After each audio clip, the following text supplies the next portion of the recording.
over spiritualizing things. And what is there's so much emphasis on prayer and place of worship, program is making us destroying our psyche. And if this is not addressed, the next generation we just understand that it's just coming to church. And that is why many herbalists have opened church, since all we are looking for is result. Before Jesus came, they were result. Before Jesus was introduced in Africa, the witch doctors were having results. They were doing miracles. They were healing people. Now they have only upgraded to shop their place and put a signboard because the church is looking for results that is coming from a spiritual perspective. Hallelujah. Another mistake the next generation will not make is a very simple one. That the next generation of leaders must be careful not to give false hopes. False hopes. What is false hopes?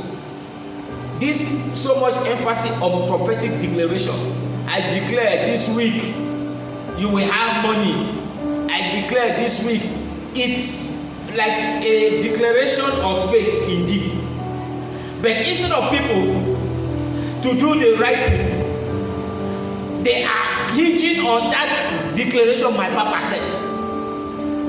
My papa said that this week I'm going to make money. And so what did they do? They now go and look for money and go and do Bet Naija.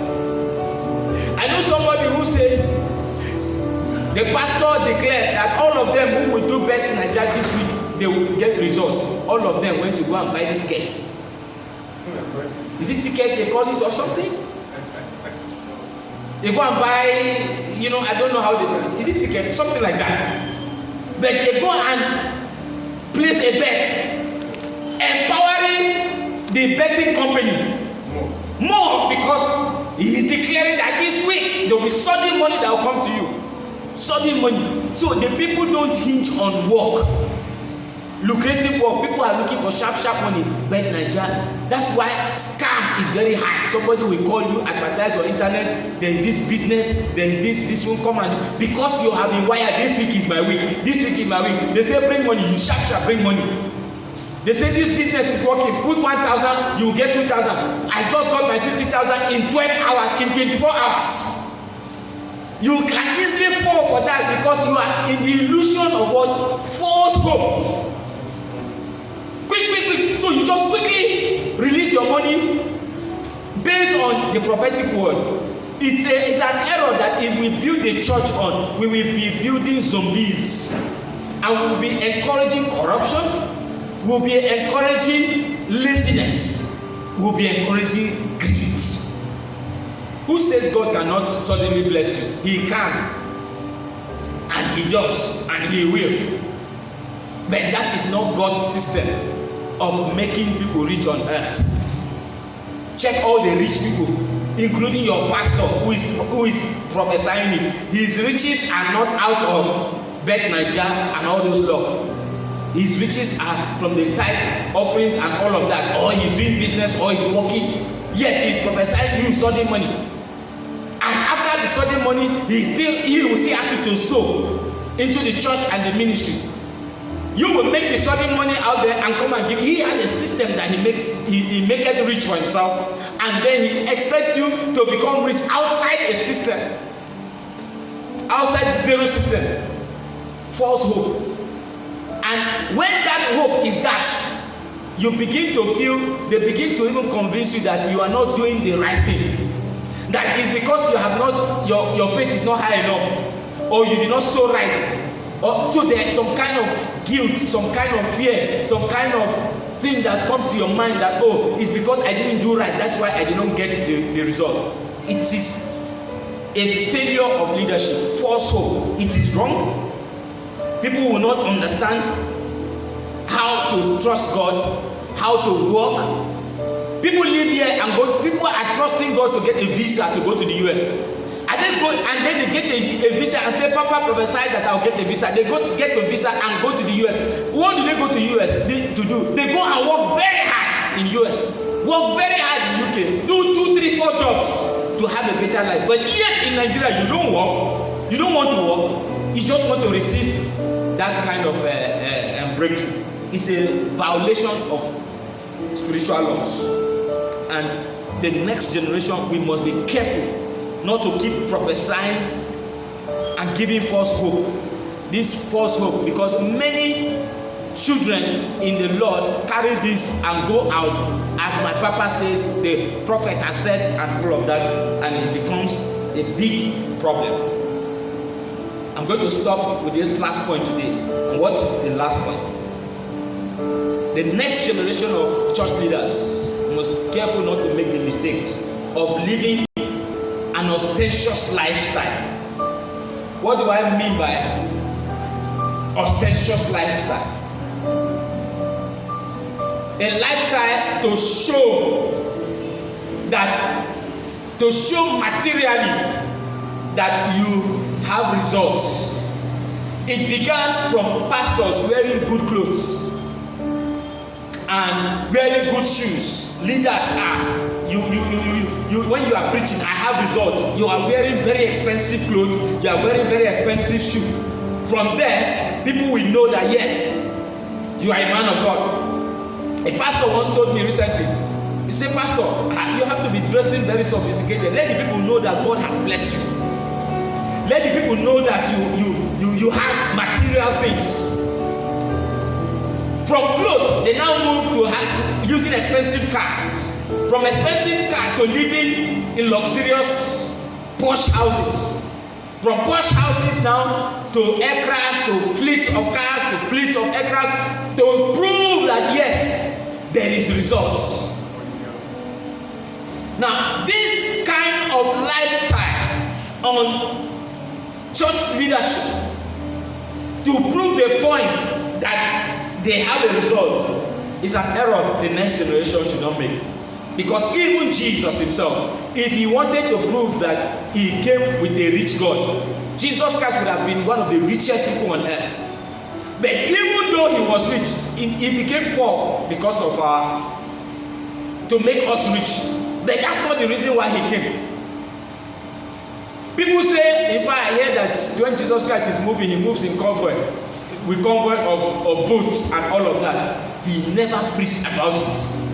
He never talked about the money he has. He never revealed the God that will make them rich, even though he was God that could make provisions. He did miracles, even where there was no one. He did, but he never projected himself as a priority. And that is why he never lived a very expensive life. He was not doing the miracle of feeding people every day, multiplying money, multiplying houses, because that was not the agenda. The agenda was to come and introduce salvation. The agenda was to come and introduce the Holy Spirit. The agenda is for men to be saved. So if men, we have to follow our Jesus by what we reveal materially, they will be following a material God. And if this material God that we project does not find, they don't find that in their lives, that they begin to doubt it, if God is really their God. It's an error to look rich, to prove to the church and to establish your teaching, to establish your gospel, your calling on material substance. It's an error the next generation of leaders must not make, because it will encourage greed. It's encouraging competition, because pastors are now competing who wears the most expensive clothes, who rides the most expensive car, who lives in the biggest house, who drives the most expensive, who rides in the most expensive aircraft. All of that to prove that at the end of the day we are pursuing material things in the name of the gospel, and we are falling into chasing what the God of Mammon has to offer. Because if it is material things, Bill Gates should wear the most expensive thing and introduce his God, people will follow. Dangote should come up, should wear and live and showcase all that he has. should follow the God of Dangote. Warren Buffett and all the rich people in this world would have used their riches to, God would have saved those people first. Because God does not need it will be useless for him to save me because I am poor, to use me as a pastor. All he needs to do is to save Dangote and use the Dangote as a pastor, because Dangote has all the human riches. Warren Buffett, Bill Gates, they all have all. So God will need to save them. Yet God is not saving them, because God is not saving them to use their riches to bring men to him. No. Men are not supposed to come to God for material, because material things end on earth here. Everything material ends on earth. Salvation is beyond earthly gain. It is an eternal gain. So the material things are not things that God wants us to push in front of men to establish that we serve a living God. Jesus wouldn't come, he wouldn't have come to die. All he need to do is just to pick any of those prophets and make them very rich. The Isaiah of old, the Moses of old, the Daniels, and all the prophets of old, even the John the Baptist would have just been, God would just bless him with so much riches that he didn't need to preach any gospel. And the whole world will just come to God. The whole world will just come to Christ. The whole world will be united with God. As long as the man who is preaching Jesus is a rich man. But the Bible says even John the Baptist was living in rags. He was not even eating good food. He was eating locusts. He was not even in the city. He never lived in a good house. He was in the wilderness. Yes, that was the guy that was preparing the way. And even when Jesus came, God was careful not to allow Jesus Christ to be born by a rich parent. Joseph was not poor. Mary was not. Joseph was not rich. Mary was not rich. Joseph was carpenter, the son of the carpenter. That people will even use derogatory and say, is it not Jesus, the son of the carpenter? He had nothing to show. He didn't come from a rich background, so he could not even show that he is serving a rich God. He never had more than he needed, because that was not the agenda. Don't get me wrong. It is not wrong for God to bless you materially, but it should not be our substance of evangelism. That is the error that is going on today. Young pastors today cannot preach. People cannot hold microphone. They say, what do you have as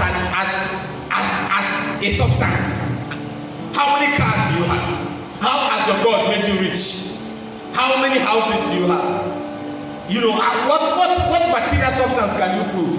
We are killing the gospel. We are killing the gospel because we are laying the foundation that makes it easy for the devil to grab the gospel. And that is why the devil can make rich any man. And that man will stand up to turn the Bible upside down. People will follow him. People will believe in him. People will just be led straight to hell. Because we are building a foundation, establishing material wealth as the litmus test, as what we show to men that yes, we serve a God.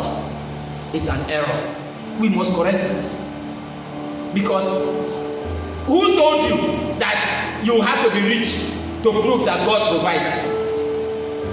And who told you that God is not providing for you because you are not able